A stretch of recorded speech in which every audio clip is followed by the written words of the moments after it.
আমি সুকান্ত। আজ আমি তোমাদের রায়মার্টিন প্রশ্নবিচিত্রা থেকে পঞ্চম শ্রেণীর বেঙ্গলি সাবজেক্টের 2 নম্বর মডেল সেটটি সলভ করে দেখাবো। সেকেন্ড ইউনিট টেস্ট 2 নম্বর মডেল সেট।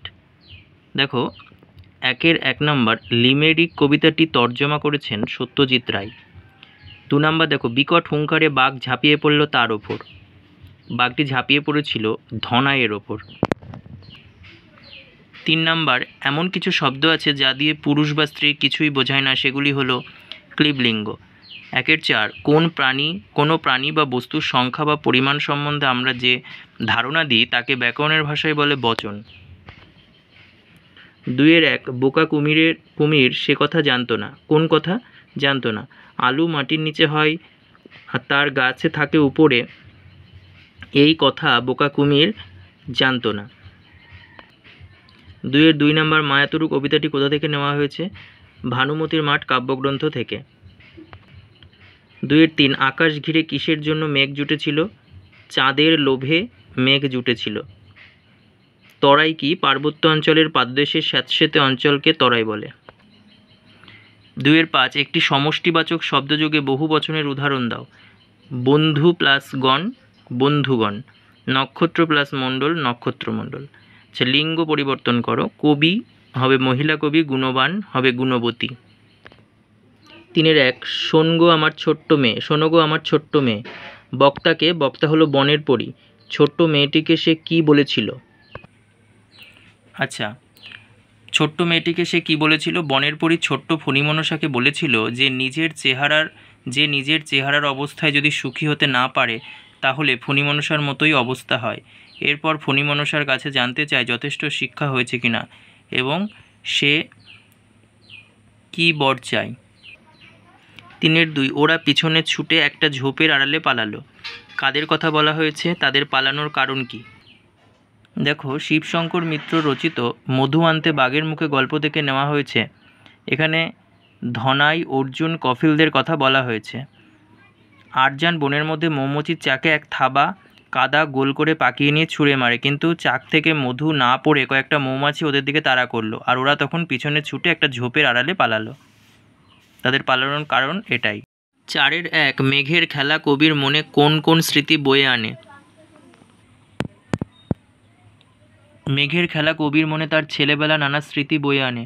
মেঘের খেলা দেখে তার মনে পড়ে ঘরের কোণে লুকোচুরি খেলার কথা।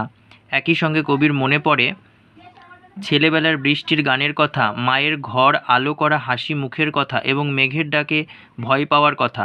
কবির মনে পড়ে ঘরে মিটিমিটি আলো জ্বলছে, দেয়ালে কালো ছায়া পড়েছে এবং বাইরে বৃষ্টি পড়ার শব্দ হচ্ছে, আর দুরন্ত ছেলেটি চুপ করে মায়ের কাছে বসে গল্প শুনছে। 4-2, মায়াতুরু কবিতায় গাছটিকে মায়াতুরু বলা হয়েছে কেন? এই কোশ্চেনের অ্যান্সারটি মধ্যশিক্ষা পর্ষদের যে সেট, ওই সেটে করে দেওয়া আছে। তারপর দেখো 5 নম্বর, গরমের ছুটি কেমন কাটিয়েছো তা জানিয়ে বন্ধুর কাছে একটি চিঠি লেখো। দেখো, খাতার ডান সাইডের পাশে লিখবে তোমার ঠিকানা, জেলার নাম লিখবে এবং তুমি যে তারিখে চিঠিটি লিখছো সেই তারিখ দেবে, দিয়ে লিখবে প্রিয় বন্ধু, তোমার একটা বন্ধুর নাম দেবে। এখানে আমি দিয়েছি প্রিয় বন্ধু রিক, অনেক দিন হলো তোর কোনো চিঠিপত্র পাই না, আশা করি ভগবানের কৃপায় ভালোই আছিস। আমার স্কুল গত 24/5/24 থেকে আচ্ছা, এখানে 24/5/24 থেকে 16/6/24 তারিখ পর্যন্ত গরমের ছুটি ছিল। এই ছুটি থাকাকালীন অবস্থায় আমরা আমাদের পরিবারের সবাই মিলে দীঘা গিয়েছিলাম ঘুরতে। খুব আনন্দের মধ্যে 4 দিন দীঘায় কাটিয়েছি। বাকি দিনগুলি বাবা ও মায়ের সাথে পিসির বাড়ি গিয়েছিলাম, সেখানে দাদা দিদিদের সাথে মজা করে দিনগুলি কাটিয়েছি। আচ্ছা, তোর গরমের ছুটি কোথায় কিভাবে কাটলো জানাস? আজ এইটুকুই লিখলাম, ভালো থাকিস, ইতি তোর প্রিয় বন্ধু